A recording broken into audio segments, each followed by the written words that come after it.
தமிழனுக்கு 2 திறமைகள் இருக்கின்றது. ஒன்று காதல், அடுத்தது வீரம். இதை விடவும் தமிழனுக்கு பெரிய ஒரு திறமை இருக்கிறது, துரோகம்.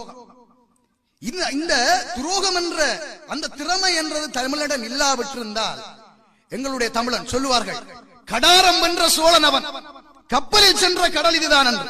வல்வட்டி துறையிலிருந்து வெளிக்கிட்டதுதான் முதலாவது கப்பல் அமெரிக்காவுக்கு. இது எங்கள் எத்தனை பேருக்கு தெரியும்? உலகத்தை ஆட்டி போட்ட மாவீரன் ஹிட்லர், அவனை எதிர்த்து கதைச்ச ஒரே ஒரு தமிழன் செண்பகராமன். அவனை எதிர்த்து கதைச்சு மன்னிப்பு கடிதம் எழுத வச்ச ஒரே ஒரு தமிழன் செண்பகராமன். யாருக்கு தெரியும்? இந்தியாவுடைய புரட்சிகர வசனம் ஜெய்ஹிந்த்.